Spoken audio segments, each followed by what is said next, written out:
চাঁপাইনবাবগঞ্জের ভোলাহাটে ১২ মাসি কাটিমন ও বাড়ি ১১ থাই জাতের আম চাষ করে সফল হয়েছেন আজম আলী।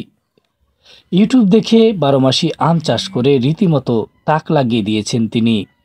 তার বাগানের থোকায় থোকায় ঝুলে থাকা ১২ মাসি আম দেখতে আসছেন অনেকেই। কৃষি বিভাগ সূত্রে জানা যায়, ভোলাহাট উপজেলায় বাণিজ্যিকভাবে ২৪০ হেক্টর জমিতে বিভিন্ন জাতের আম বাগান আছে।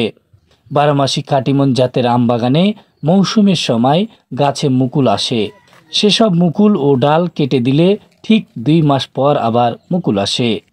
এভাবে মুকুল ধরা বিলম্বিত করে মৌসুম ছাড়াই আম উৎপাদন করা সম্ভব। এই উপজেলায় বিভিন্ন স্থানে এ জাতের আমের চাষাবাদ শুরু হলেও তা পরিমাণে কম। তবে সারা বছরই এই জাতের আমের স্বাদ নেওয়া যায়, চাহিদাও বেশ ভালো। এলাকার সূত্রে জানা যায়, ভোলাহাট উপজেলার দলদলি ইউনিয়নের মুসরিভুজা জামতলা গ্রামের খুরশেদ আলীর ছেলে আজম আলী। কীটনাশকের দোকানের পাশাপাশি একজন কৃষি উদ্যোক্তা তিনি। ইউটিউব দেখে ১২ মাসি আম চাষে আগ্রহী হন তিনি। বর্তমানে তিনি ৭ বিঘা কাটিমন ও বাড়ি ১১ ১২ মাসি আম বাগান গড়ে তুলেছেন। একজন কৃষি উদ্যোক্তা। আমি কাটিমন আম করছি এবং বাড়ি ১১ আম চাষ করছি। বাড়ি ১১ আম এবং কাটিমন চাষ করে আমি সফলতা অর্জন করেছি এবং ফলনও হয়েছে ভালো। আশা করি ভালো ফলনের আশায় আমি চাষ করেছি। আমার এটা প্রজেক্ট হচ্ছে ৫ বিঘার। ৫ বিঘার প্রজেক্টে আমার অনেক টাকা খরচ হয়েছে। আশা করি এবার এই আম থেকে সফলতা পাবো আশাবাদী। এখন পর্যন্ত আপনার এই বাগানে কত টাকা খরচ হয়েছে? এই বাগানে আমার লিজ সহ আমার এই বাগানে প্রায় ৬ থেকে ৭ লক্ষ টাকা খরচ হয়েছে। তো এবছর আপনি কেমন আশা করছেন? আশা করতেছি এবার ৫ থেকে ৬ লক্ষ টাকা। আমার প্রজেক্ট হলো ৮ বছরের প্রজেক্ট।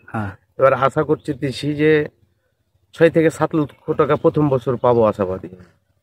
টোটাল আপনার আম চাষ কতটুকু? আমার আম চাষ ৭ বিঘা আছে। আদা চাষ আছে, আলু চাষ আছে, পেঁপে চাষ আছে, মিষ্টি কুমড়া আছে, পেঁয়াজ আছে। এইগুলো সবগুলোই আমি চাষাবাদ করি। কৃষি অফিস আপনাকে কিভাবে সহায়তা করেছে এখন পর্যন্ত? কৃষি অফিস থেকে আমরাকে সহযোগিতা করে, যতটুকু সহযোগিতা করে তারা আমার বাগান অডিট করে এবং তারা দেখাশোনা করে, এই ভরি আর কি। আচ্ছা, সরকারিভাবে কোনো অনুদান পাইছেন কিনা?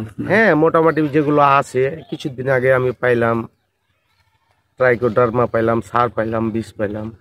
আচ্ছা, কেউ যদি করতে চায় এই বাগানটা, তাহলে কিভাবে তারা করতে পারবে? এই পরামর্শটা আপনি কৃষককে কিভাবে দিবেন? আমি যতটুকু জানি ততটুকু পরামর্শ ইনশাল্লাহ আশা করি আমি সবাইকে দিব। তাহলে এই যে বাগান করলেন আপনি, এই বাগান করতে গিয়ে কত বছরের মাথায় আপনি এই ফল পেয়েছেন আমের? আমি প্রথম বছরই ফল পেয়েছি। কাটিমনও ফল পেয়েছি, বাড়ি ১১ তো ফল পেয়েছি। তো সে বছর কেমন আপনি ফল পেয়ে কেমন লাভবান হয়েছিল বা কত টাকার বেচা বিক্রি করতে পেরেছেন? আমি প্রথম স্টেপে কিছু কিছু গাছে হয়েছিল। প্রথমে তো জি তৈরি করা বাগান আমি লিজ নিয়েছি। প্রথমে আমি হালকা পাতলা মোটামুটি ১,৩০,০০০ টাকা পেয়েছিলাম। এবার আশা করি ৬ থেকে ৭ লক্ষ টাকা পাবো। আমি ভোলাহাট উপজেলা পল্লী উন্নয়ন অফিসার।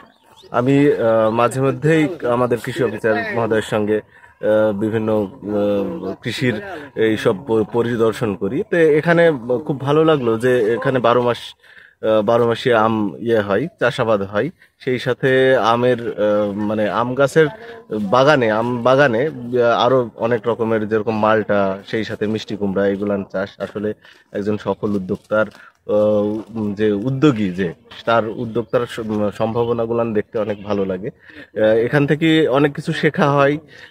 আবার আমি আমার ডিপার্টমেন্ট ওয়াইজ আমার বিভিন্ন সদস্যদের এইসব বিষয়গুলো নিয়ে উদ্বুদ্ধ করি। তার জন্য বেসিক্যালি এখানে আমার আশা। তো আমি উত্তর সাফল্য কামনা করছি। এখানে যে উদ্যোক্তা আমাদের এই সম্ভাবনাময় একটা যে উদ্যোগী তৈরি করছে। আমি মোহাম্মদ সুলতান আলী, উপজেলা কৃষি অফিসার ভোলাহাট।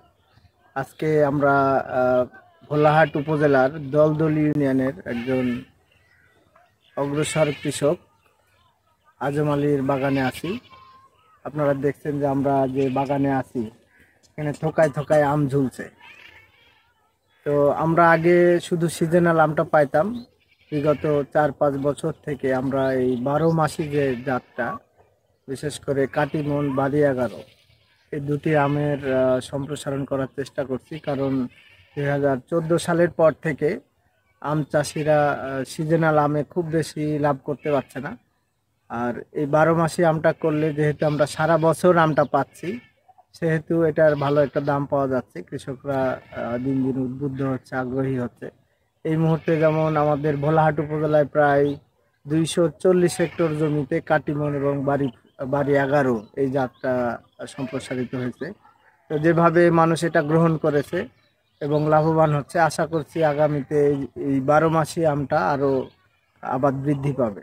তো কৃষকে আমটা করছে এর কারণ হচ্ছে যে এটা আপনি দেখছেন যে এখন মুকুল আসার সময়, অথচ আপনি এই বাগানটা যদি ঘোরেন, কোথাও আম বড় হয়ে আছে পাকার উপযোগী, কোথাও একটু ছোট সাইজের আম, কোথাও মুকুল আসছে। মানে আপনি চাইলে এটা সারা বছর এইভাবে আমটা সংগ্রহ করতে পারবেন।